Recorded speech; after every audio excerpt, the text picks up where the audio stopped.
Hi guys, I hope you're all well. Today I am here to talk about my results for the 3-month diabetes... Hi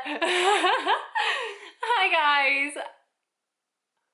Hi guys, I hope you're all well. Today I am here to talk about my 3-month Diabetes UK 1 million step challenge results. It has come to an end. I know I'm uploading this later than I would have liked, but I've been ill the last week. I literally was dying in bed, so I'm finally back. I'm finally good. This is the only video I'm recording today apart from a little get ready with me chat that I did earlier. So make sure you're subscribed so you don't miss that and have all the updates. But yes, this video is concentrating on my results. Did I hit my weight loss goal? Did I hit my 1 million steps? And how it just went, and also what I'm planning to do next. So just for a bit of background, if you don't know, the 1 million step challenge is a summer challenge put on by Diabetes UK to raise money for the charity, as well as getting people out and active.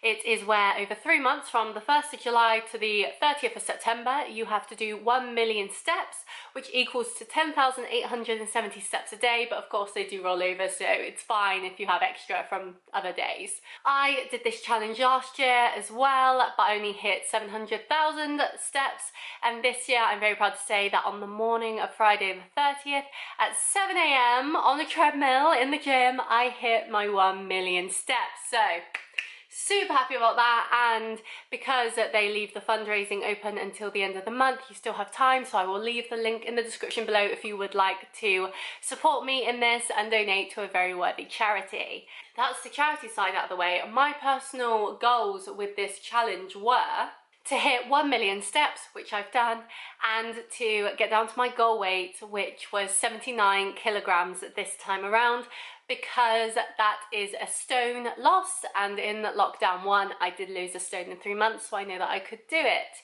So did I hit that? Well, unfortunately, no.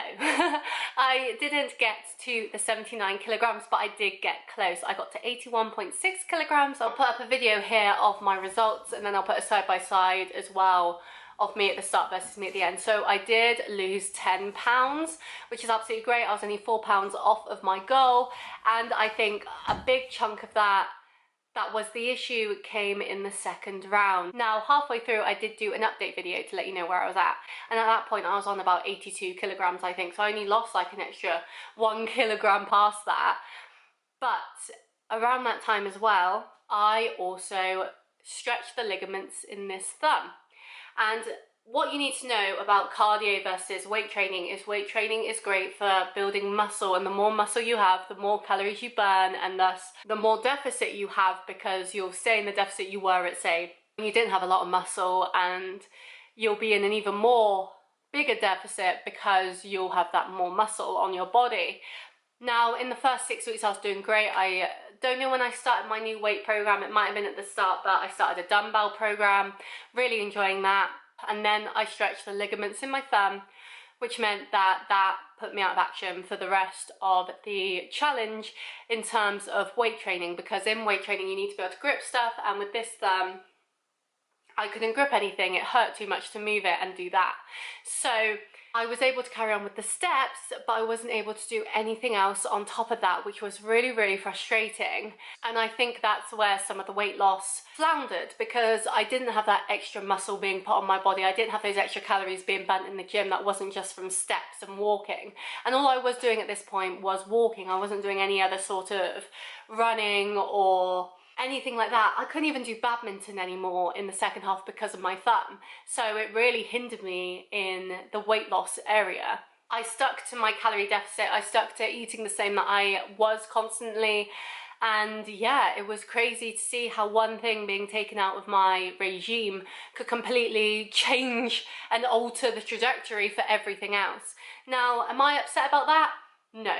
I still lost 10 pounds. 10 pounds is an incredible feat. I am so happy with the amount I lost, and I'm glad that even though I had these issues in the second half, I didn't let it stop me. I carried on even harder to get to that million steps, and I did all I could to keep losing the weight. I had another rule, which I think I spoke about in my first video, which was having no takeaways. This really became an issue too, because us women have a certain time of the month where all our hormones are everywhere, our chemicals are imbalanced, and it's just not a fun time. And I messaged my friend this, I spent an hour one evening crying on my bed because all I wanted was a Chinese, and I told myself I can't have a Chinese because I made these rules. And then I ended up eating like 3 separate dinners to make up for the Chinese I couldn't eat. And that wasn't good, because if I gave myself the Chinese that I wanted, I wouldn't have eaten all those extra calories from all the food that I didn't really want. And it was just a mess. So I've worked out in this that yes, it's good to limit your treats, say it's chocolate or sweets or takeaways, but if you really, really want it, once a month, especially around that time of the month, is absolutely fine, in my eyes anyway. It's not going to ruin everything else. And it's better to have one day where you go over your calorie limit than have a day where you double your calorie limit because you're eating things that you don't want to eat just to work around the fact that you can't eat something else. Everything in moderation, I've learnt that. And so while I came into this with the purest heart of I won't have takeaways, because in lockdown 1 I couldn't because they were shut, the pull of them being open and wanting them was too strong, and unfortunately it did hinder me a lot there too. So the things I've learned is weight training is so beneficial to weight loss. It is absolutely incredible. I also need to up my protein intake because I wasn't hitting my protein on any day during the challenge, which isn't good obviously when you're trying to build muscle and lose weight. And especially for energy and fullness as well, you need that protein. So that's another big thing that I need to look at going forward. And also allowing myself takeaways when I really, really need one. If it's just a little inkling and I think, no, I'll go eat something else, then if I've still got that inkling, I'll go for it. Then like hopefully that will be enough to take away that craving. But if the craving is so strong that I'll literally cry because I can't have it, then clearly I need it. And I think having it once a month, I used to have payday takeaways, but changing it up to be once a month at that time of the month, I think is absolutely fine and really beneficial. And yeah, at that point in time, you're not in a rational frame of mind, you are very emotional, and so it's good to give into that and allow that side of you to have that moment so that when you're rational and logical again, you don't have those urges anymore because you dealt with them when you were emotional. So what am I going to do from here? Where is this going? Because this challenge is over now. I think I've already said in this video, but I'm ill, so I can't remember. I was meant to put this video out last week and I didn't because I was ill and I couldn't film it because I was dying in bed. And so we're already a week into October. That week is a write-off for me because, as I said, ill. So from here on out, as long as I stay relatively okay, I'm trying to get back into a routine as well because I really lost that routine when I was ill. I couldn't eat anything but potato because nothing interested me, and I was like, I need to eat something, so all I ate was potatoes. It was like I was Irish. No, it was ridiculous. But yeah, I need to get back into a routine. So what I want to do from now until Christmas, so that is another 2 months, say from the start of October, I am doing Couch to 5K. Now I'm not using the NHS Couch to 5K app that I used in lockdown 1. I am using a new app that goes from Couch to 5K to then, I've got a hair, to then 5K to 10K, 10K to half marathon, and then half marathon to full marathon. So basically what I want to do between now and Christmas is do Couch to 5K, complete that program, then do park runs. Because at park runs, because they happen every week, you don't have the same pressure that you'd have from like a standalone event. My town does an event at Christmas time every year, which is a 5K through the town, and people come out and cheer and support you because it's that sort of event. But at park runs, you don't really get that. You might get some people cheering on their relative or someone they know there, but it's a lot less strangers watching you run. So I want to do Couch to 5K, then do a bunch of park runs to get my 5K happy. I want to get a sub 30 time. That's kind of what I'm aiming for. Past that into 2023, I want to do events. So I want to do running events, say Race for Life, or I did an inflatable obstacle course once. So things like that, anything like that. The colour run, a foam run, whatever types of runs, any 5K out there, happy to do. Then once I'm in a happy place with my 5k, I then want to do the 5k to 10k challenge. I want to up it. And then once I'm happy there, carry on and carry on and carry on. So couch to 5k is my first big thing that I'm doing now.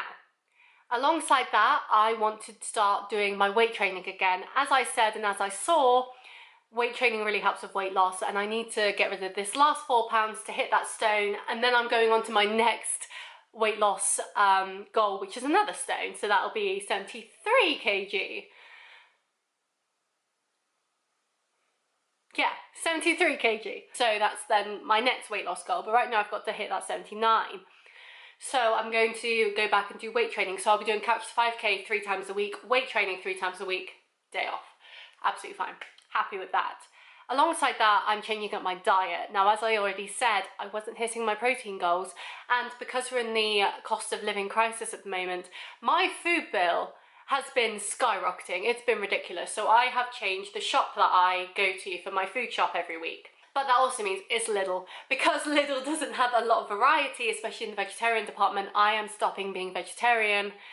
I was like 90% vegetarian anyway, and starting the Mediterranean diet, which is lean protein, oily and non-oily fish, olive oil, good oils and fats basically, little dairy, so some dairy, wholemeal and whole wheat carbs, nuts and seeds, a good mix of fruit and veg, and cutting down on anything processed, whether that be processed meats, processed dairy products, and sweet sugar crisps, all that sort of stuff. So basically this is my new diet that I'm starting from Monday, because I'm filming this on a weekend currently. From Monday I'm going to start the Mediterranean diet as well, which I'm hoping will help. I got a smoothie from Lidl in the fridge, which I'm excited to try. I've got protein shakes, which I want after the gym in the morning. I've got different meats and fish. I won't lie, being basically vegetarian and buying that, I was shaking. Like, my heart rate was so high because I found it so difficult to do, but I know I'm kind of being forced to do it because of the cost of living crisis, and that I can't afford to shop at the places I was shopping before to get the vegetarian options. But also, I need to up my protein. I saw that, I know that. So it'll be fine. But yeah, from Monday I'll be having 2 fish a week, 3 lean meats a week, and then the weekend is free for all, like as it always is. I don't count on the weekend, so it's chill. But yeah, that's basically how I'm going forward. I want to go full pelt. Last year it was around this time, because I started a new job at the end of August, that I thought I'll try intuitive eating and put on 2 stone, which wasn't very helpful at all. So basically I want to stay on it even at Christmas. Yes, at the Christmas break I want to allow myself time to not count calories and just enjoy it, but I also want to make sure that I don't go off the rails and gain a load of weight. And yeah, I just want to be happy, healthy, fitter, stronger, just living my best life. And so I feel the Diabetes UK challenge, because it's 3 months long, gave me a really good starting point, gave me a really good stepping stone for where I want to continue to be at. And now that I know that I can do that for 3 months, I can then do couch to 5k for say 2 months or 2 and a bit months, whatever it is, and then carry on like that. And everything I'm doing is for myself, by myself. I haven't been influenced in any way. I think so often people get influenced to lose weight or try a different diet or whatever by other people, and that's not healthy. So I'm doing everything for myself. I have people that support me as well, which is lovely. And yeah, I'm not letting it get in the way either. I have so many, I speak about this in my Get Ready With Me chatty video, which is coming soon. I have so many events coming up, like life events. I'm going on holiday abroad for the first time in 13 years, which is mental. So excited, but also so nervous, I won't lie to you. I am seeing concerts next year. I just have so many exciting things coming my way, and so while I'm like just doing life and just meandering through normal life, I want to be on it, I want to be good. I also want to make sure that I'm not missing out on anything in life either, which I don't think I am. So it's really about finding that balance, which I'm really excited about. But yes, thank you to everyone who supported me on this journey. If you've watched these videos, if you've donated, whatever it is, I really, really, really appreciate you, and thank you for getting me through this, especially in the second half, because that was quite hard. But yeah, I'm really excited for this next chapter. I'm sure I'll do videos on my Couch to 5K journey and any events I do. I also have my Instagram. I'm thinking of changing the name, so I won't say the name now, but I'll link it down below for you to follow as well, because that's where I will continue my journey into Couch to 5K and beyond. And yeah, I just have a lot of hope for my future in fitness, in health, and just doing the best for me, because that's the most important thing. We're 10 pounds down. I don't want to gain that 10 pounds back. I want to carry on going down, and I want to feel incredible for it. And yeah, I'm just excited for all the outfits when I'm on holiday, to be honest with you. And I'm excited because I have bought so many. I might have to do a haul video. Let me know if you'd like to see a haul video. And I'm excited for Halloween, because I've got some great clothes coming from that. I'm really excited for that. And just everything else. All the Christmas jumpers, you know, it's gonna be great. But yeah, everything's happy, everything's great. Thank you for supporting me. Please like this video if you enjoyed it. Give me a comment on your support or your congrats or whatever you want to comment, and subscribe if you want to see more. And yeah, I will see you next time. Bye.